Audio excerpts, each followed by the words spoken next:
చాలా మంది erection problem కి వయాగ్రా టాబ్లెట్ తీసుకుంటే కూడా వర్క్ అవ్వదు. వయాగ్రా టాబ్లెట్ ఏ సిచ్యువేషన్స్ లో హెల్ప్ చేయదు అంటే, ఫస్ట్ డయాబెటీస్ అంటే బ్లడ్ షుగర్ చాలా హై ఉంటే, సెకండ్ నరాల్లో వాపు ఉంటే లేదా బ్లాకేజెస్ ఉంటే, థర్డ్ టెస్టోస్టెరాన్ హార్మోన్ లెవెల్ చాలా తక్కువ ఉన్న వాళ్ళకి, fourth smoking and alcohol regular habits ఉన్న వాళ్ళకి లేదా చాలా ఓవర్ వెయిట్ ఉన్న వాళ్ళకి, fifth over thinking, anxiety, depression ఉంటే కూడా ఈ టాబ్లెట్ సరిగా వర్క్ అవ్వదు. కానీ ఈ టాబ్లెట్ బాగా వర్క్ అయ్యేది ఎవరికంటే, కొంతమందికి ఒక్కొక్కసారి పర్ఫార్మెన్స్ ఇష్యూస్ వస్తాయి, వేరే టైంలో నార్మల్ ఉంటారు, లేదా కొందరికి మైల్డ్ బ్లడ్ ఫ్లో ప్రాబ్లం ఉంటే స్టిఫ్ అయినాక అప్పుడప్పుడు డౌన్ అయిపోతుంది. ఈ టాబ్లెట్ వాళ్ళకి చాలా మంచిగా వర్క్ చేస్తుంది. వయాగ్రా ఇరెక్షన్ ని స్టార్ట్ చేయదు, బ్రెయిన్ నుంచి ఆల్రెడీ ఎక్సైట్మెంట్ సిగ్నల్ ఉంటే మాత్రమే అది హెల్ప్ చేస్తుంది.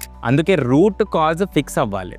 ఇరెక్టైల్ ప్రాబ్లమ్స్ ఉంటే టాబ్లెట్స్ బ్లైండ్లీ వాడకండి. పాజిటివ్ ఫర్టిలిటీ కొంపల్లిలో మేల్ హెల్త్ ఎవాల్యుయేషన్ చేయించండి. ఈ వీడియో మీకు నచ్చితే షేర్ అండ్ ఫాలో చేయండి.